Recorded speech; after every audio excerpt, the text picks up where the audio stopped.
Dubey has been shot dead in an encounter as he was trying to escape from the scene. विकास दुबे को कल police ने मध्य प्रदेश के उज्जैन से गिरफ्तार किया था और उसके बाद जो पुलिस है उसे वो उज्जैन से कानपुर लेके आ रही थी।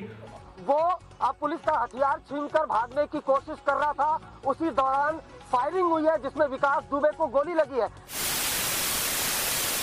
विकास दुबे एक दुर्दांत अपराधी जिसे पुलिस एनकाउंटर में मारे जाने के बाद तमाम सारे सवाल खड़े हुए। ये सही है, गलत है, ये हुआ तो क्यों हुआ, ऐसा होने की नौबत कैसे आई। आइए इन्हीं सारे सवालों के जवाब ढूंढने की कोशिश करते हैं अलग अलग अध्यायों के माध्यम से इस वीडियो में।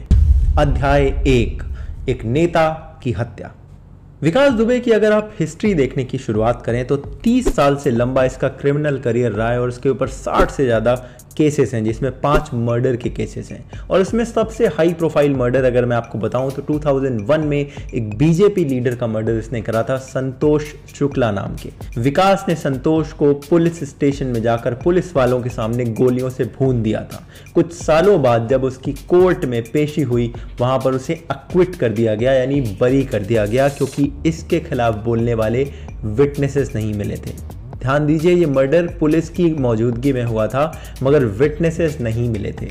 उस कोर्ट की पेशी में विकास दुबे के साथ साथ तमाम सारे नेता भी गए थे, ऐसा हमें न्यूज़ रिपोर्ट से पता चलता है। विकास दुबे उस समय ग्राम प्रधान था और उसके बाद वो जिला पंचायत का भी सदस्य बना। इंडिया टुडे की रिपोर्ट की माने तो 2022 में वो बीएसपी के टिकट से लड़ने की कोशिश कर रहा था, एक एमएलए का चुनाव, और वो अपने पूरे क्रिमिनल करियर के दौरान अलग अलग बड़े बड़े नेताओं के संपर्क में रहा है across the party line in Uttar Pradesh. अध्याय 1 यहीं पर खत्म होता है। अध्याय 1 के अंत में हमें पता चलता है कि पॉलिटिक्स और क्रिमिनल ये दोनों आपस में मिक्स हो चुके हैं और इनका पुलिस के ऊपर आधिपत्य होना कितना खतरनाक हो सकता है।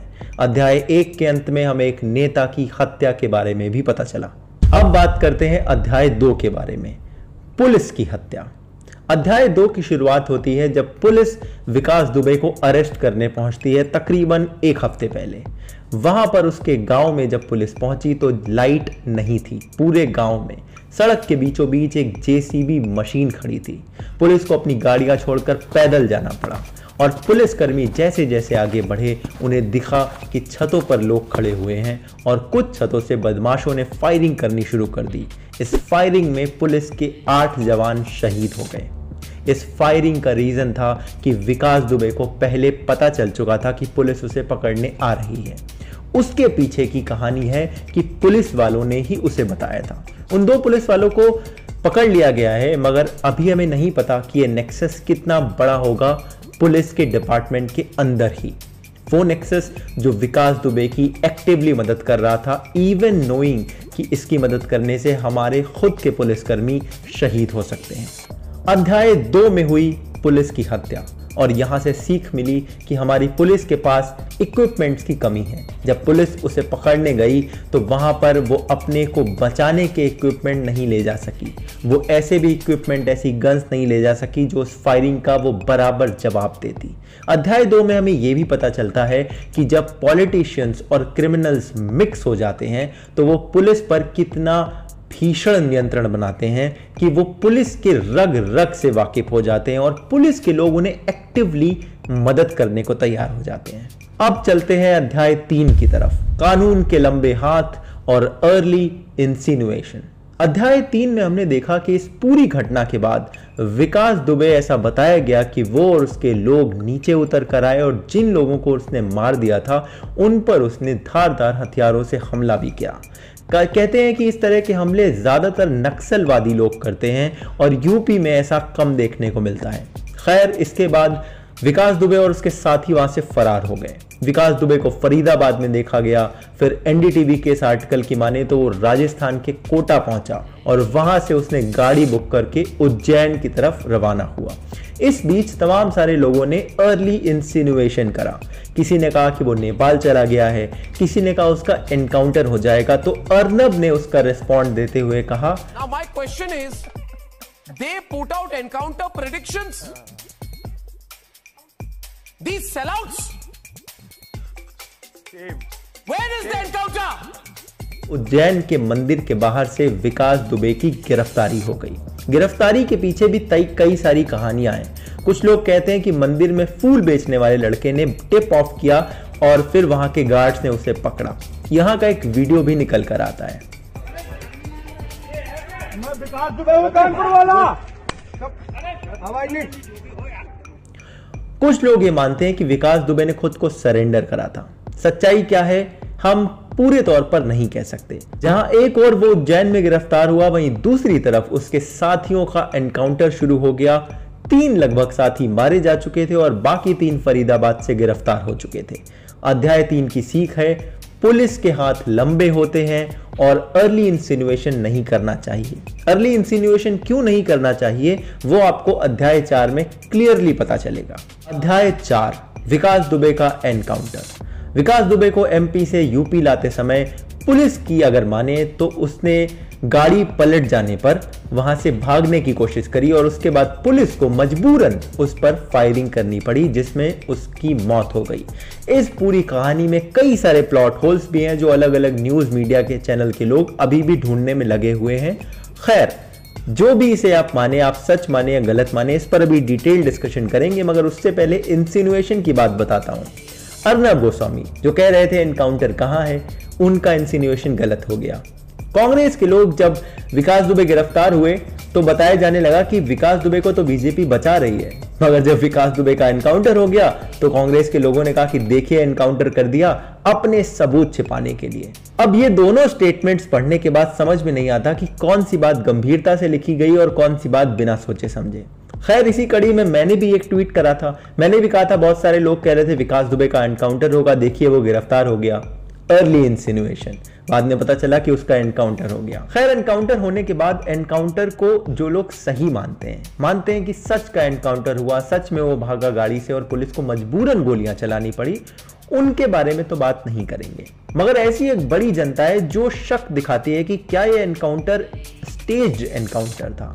उस पर 2 तरह के रिएक्शन आए। लोगों ने कहा कि हम इस एनकाउंटर को सपोर्ट करते हैं और लोगों ने कहा कि हम इसे अपोज करते हैं। सपोर्ट करने वालों के आर्ग्यूमेंट थे कि भाई हमारा पुलिस सिस्टम, हमारा जुडिशरी सिस्टम एक लंबे समय से रॉटन रहा है।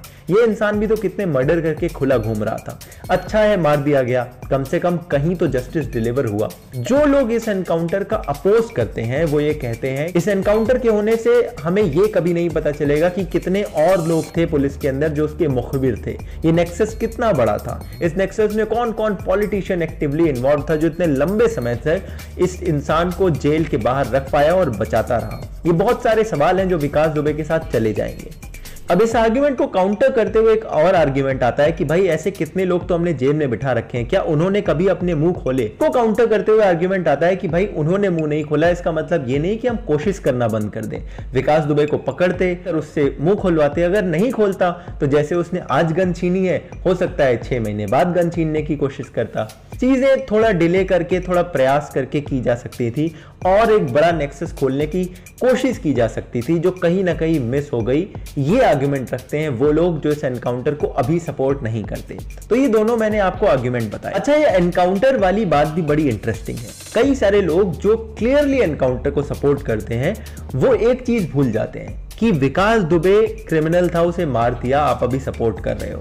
हैदराबाद में भी जो रेपिस्ट थे वो क्रिमिनल थे, उसे मार दिया, आप सपोर्ट कर रहे हो। मैं समझता हूं आप क्यों सपोर्ट कर रहे हो और उस पर मैं अभी आऊंगा, बट आप ये सोचो कि ऐसे इनकाउंटर्स में कितने इनोसेंट लोगों की जान जाने की भी पॉसिबिलिटी है।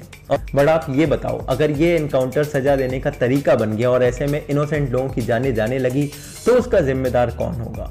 वो बेहद खतरनाक सिचुएशन है जिसकी पूरी पॉसिबिलिटी होती है जब आप ऐसी चीजों को बढ़ावा देते। इस पूरी की पूरी कहानी से हमें जो सीख मिली वो मैं समराइज करता हूं। पहली सीख, लोग एनकाउंटर को सपोर्ट क्यों कर रहे हैं? कितने हजारों केसेस पेंडिंग पड़े हैं, लंबे लंबे समय तक जो क्रिमिनल्स हैं वो बाहर घूमते रहते हैं। कई लोग तो पॉलिटिशियन बन जाते हैं, मर जाते हैं और उनके ऊपर केसेस चलते रहते हैं, कभी उनका कंक्लूजन नहीं निकलता। इनोसेंट इंसान है, वो अदालत के चक्कर काट काट के परेशान हो जाता है और उसे कभी जस्टिस नहीं मिलता। और इन्हीं सारी चीजों से निकली हुई फ्रस्ट्रेशन लोगों को कहती है कि भाई हम एनकाउंटर को भी सपोर्ट करते हैं। और मैं ये चीज समझता हूं, इसीलिए जरूरत है जुडिशरी रिफॉर्म्स की। दूसरी सीख जो अध्याय नंबर 1 और 2 से मिली, पॉलिटिशियन और क्रिमिनल्स जब मिलकर पुलिस पर अपना आधिपत्य जमाने लगते हैं तो वो बहुत खतरनाक सिचुएशन होती है। और इसके साथ साथ पुलिस के पास जब इक्विपमेंट नहीं होते खुद को बचाने के लिए, वो भी बेहद खतरनाक सिचुएशन होती है। वो भी एक लेजिट प्रॉब्लम है। उसे सॉल्व करने के लिए हमें पुलिस रिफॉर्म चाहिए। जुडिशरी रिफॉर्म हम कैसे कर सकते हैं उस पर मैं कभी डिटेल्ड वीडियो बनाऊंगा। पुलिस रिफॉर्म पर मैंने बनाया हुआ है और वो आप जाकर डिस्क्रिप्शन में लिंक है, वहां पर देख सकते हैं। खैर, यहीं पर मैं इस वीडियो को एंड करना चाहूंगा। मेरी कोशिश थी कि मैं धीरे धीरे एक्सप्लेन करते हुए आपको पूरा केस समझाऊं और अलग अलग तरह के आर्गुमेंट भी आपके सामने रखूं। अब आप बताइए कि आप इनमें से किस आर्गुमेंट को सपोर्ट करते हो, कौन सा आर्गुमेंट आपको बिल्कुल वाहियात लगता है, और आप कमेंट में उसे एक्सप्लेन कर सकते हो। ये मौका आपको बड़े बड़े टीआरपी वाले चैनल्स में नहीं मिलेगा, क्योंकि वहां पर कुत्ते बिल्ली की तरह सब लोग लड़ते रहते हैं। तो अगर आपको मेरा काम पसंद आता है, इस वीडियो को लाइक करें, कॉमेंट करेंगे अगर तो इस वीडियो की रीच बढ़ेगी। अगर आप मेरे काम को सपोर्ट करना चाहते हो तो पहले तो आप चैनल को सब्सक्राइब कर दो, उसके बाद भी आप चैनल को ज्वाइन करके सपोर्ट कर सकते हो, या पैट्रियन या इंस्टामोजो पर जाकर उसे सपोर्ट कर सकते हो, जिसके लिंक आपको सारे डिस्क्रिप्शन में मिल जाएंगे। मैं इसी तरह के इंटरेस्टिंग वीडियोस लेकर आपके पास आता रहता हूं। मैं मिलूंगा आपसे अगले किसी और वीडियो में, तब तक के लिए अपना ध्यान रखिएगा। जय हिंद, वंदे मातरम।